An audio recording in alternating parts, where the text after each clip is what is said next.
The muscle doesn't know how much weight is on the bar. It registers one thing: whether the work it did today asked more of it than the work it did last time, and it spends the next few days adapting to close that gap. A lifter who understands this and a lifter who doesn't will train almost identically for about 6 months, and then their progress will separate for the rest of their lives. For that first stretch, none of it matters. The newcomer adds weight nearly every session because almost anything works when the body has never been asked the question before. 5 pounds on the bench on Monday, 5 more the Monday after, and the numbers climb in a clean straight line. People remember this period fondly. They tend to assume it ended because they stopped trying hard enough, or because they missed some secret the advanced lifters were keeping from them. That's almost never what happened. What happened was arithmetic. Look at the smallest plate most gyms actually own. It weighs 2.5 pounds. Put one on each side of the barbell, and you've moved the total by 5. For months, that 5-pound step is the smallest move available to a person.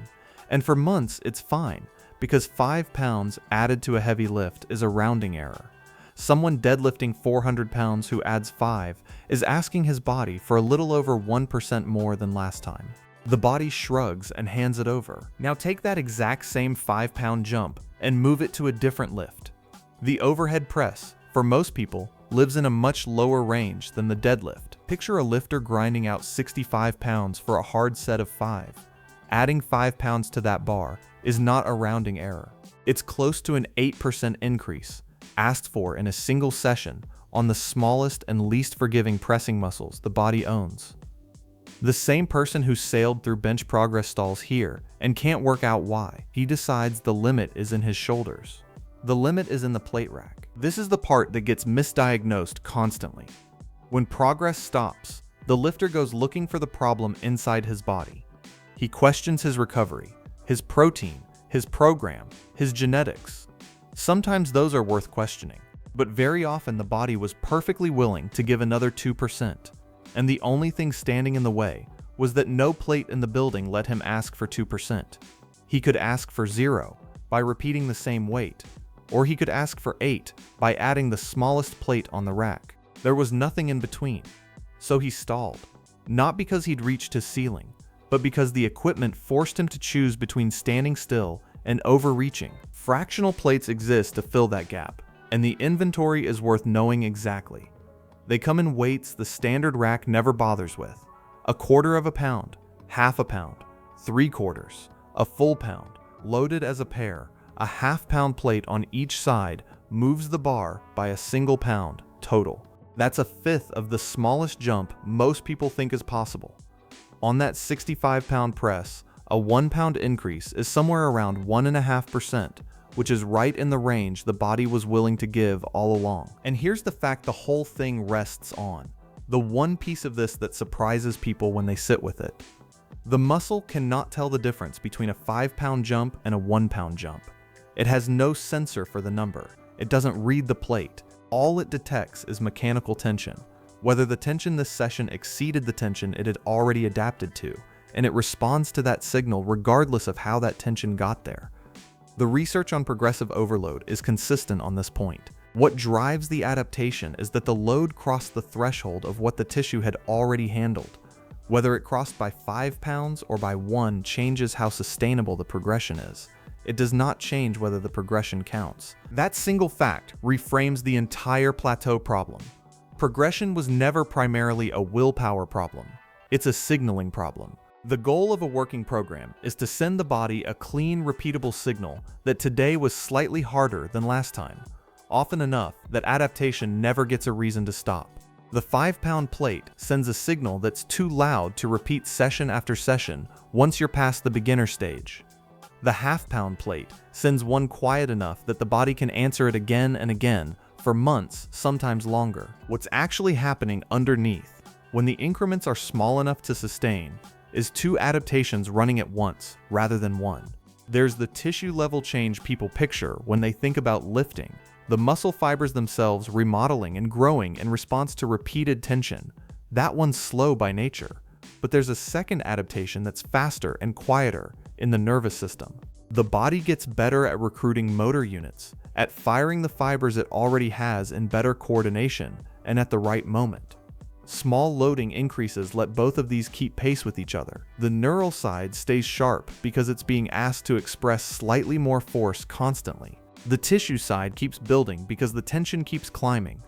Big jumps tend to outrun the slower of the two and force a stall. Small ones let them move together. None of this requires fractional plates specifically, and it's worth being honest about that before anyone runs out to buy a set. There's a second route to the same place, and it costs nothing. It's the method of holding the weight fixed and adding reps instead. You take a lift you can do for 3 sets of 5, and instead of touching the weight, you chase 3 sets of 6, then 3 sets of 7, building the workup rep by rep across a few sessions. Once you've added enough reps that the total work has clearly climbed, you bump the weight and drop the reps back down to where you started. The load went up, the reps reset, you begin the climb again. People call this double progression, and it's the backbone of nearly every well-built hypertrophy routine because it lets a lifter keep overloading even with nothing but standard plates in the room. Fractional plates and rep progression are solving the identical problem from 2 directions. One makes the weight jump smaller. The other makes the weight jump rarer by filling the time in between with added reps. A lot of lifters who think they've stalled have actually only run out of one of these tools and never picked up the other. They kept trying to add 5 pounds, failed, added 5 pounds again the next week, failed again, and concluded they were finished. They had 2 perfectly good ways to keep moving, and were using neither. This matters more, not less, the leaner and more advanced someone gets. Anyone running a lean bulk is walking a deliberately narrow line, trying to add muscle while holding fat gain down, which means the surplus of calories is small and the margin for sloppy training is smaller still.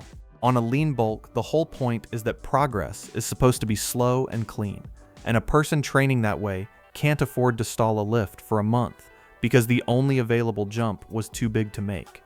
The small increment isn't a gimmick in that context. It's the thing that keeps the lift moving at the same unhurried rate the diet is moving. Consider the lifter who came in skinny fat, the classic case, soft around the middle and underbuilt everywhere else, the one chasing a skinny fat transformation by recomping slowly over a year.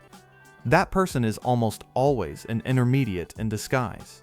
Their numbers aren't high enough to look impressive, so they assume the beginner rules still apply to them and that they should be adding weight every week. But their connective tissue and their nervous system have already done the easy early adapting, and the 5-pound jumps that worked in month 1 stopped fitting their body around month 4. They're the single most common person to benefit from shrinking the increment, and almost the last person to try it, because the weights on their bar look too modest to bother with precision.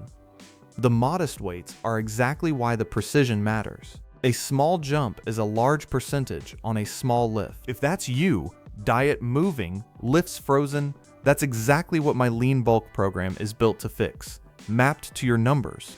Everything you need to have the perfect lean bulk. It's the first link in the description, so start it today and give your next 8 weeks a step your body can actually take. There's a counter argument worth taking seriously, and the more experienced corners of the training world raise it often. The objection goes that micro-loading is a crutch, that obsessing over half-pound plates is a way of avoiding the harder truth, that advanced progress doesn't come from adding weight in a straight line at all.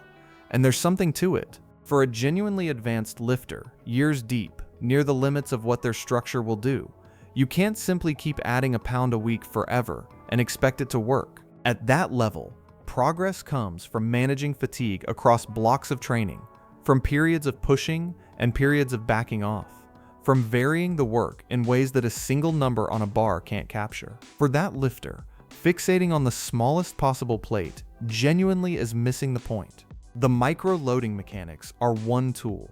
They are not the whole toolbox, and anyone who sells them as the whole toolbox is overselling. But the lifter who actually needs to hear that warning is rarer than the people repeating it. Most people quoting the advanced objection are not advanced. They're intermediates who heard a strong lifter say micro-loading doesn't matter and adopted the opinion without inheriting the context that made it true. For the person stalling on their overhead press at 115 pounds, the half-pound plate isn't a crutch or a distraction. It's the single most direct fix available, and the warning that it won't work forever is technically correct and completely beside the point. Nothing works forever. Beginner gains didn't work forever. The question is never whether a method has a final expiration date. The question is whether it works now, for the person standing in front of the bar today, and for the intermediate stuck between too small and too large. It does. The way it plays out in practice is unremarkable, which is part of why it works. A lifter stalls on a press at 115 pounds, having failed to make the jump to 120 more than once. He stops trying to add 5. He clips on a pair of half-pound plates and presses 116. The next week, 117. The week after, 118. None of these sessions feels like an event. None of them is dramatic. And that's the entire point, because the body adapts best to a stimulus it can actually keep up with, rather than one it has to brace against. A few months later, he's pressing weights that the 5-pound jump would have walled him off from for the better part of a year, and the only thing he changed was the size of the question he was asking. That climb isn't luck, it's a system, and it's the one my lean bulk program runs you through. 3 training program ready for you. Click the link in the description and start it now, before your next session repeats the exact stall we just walked through. The honest version of all this fits in a sentence. Standard equipment was designed around convenience and storage, not around the rate at which a human body adapts. And for most lifts past the beginner stage, the smallest jump that equipment allows is larger than the jump the body actually wants. Fractional plates and reprogression are 2 ways of getting underneath that floor and handing the body a step it can actually take. The body was never the bottleneck for those people. The plate rack was, and the plate rack is the easiest thing in this entire equation to change. Thanks for watching, and I'll see you in the next video.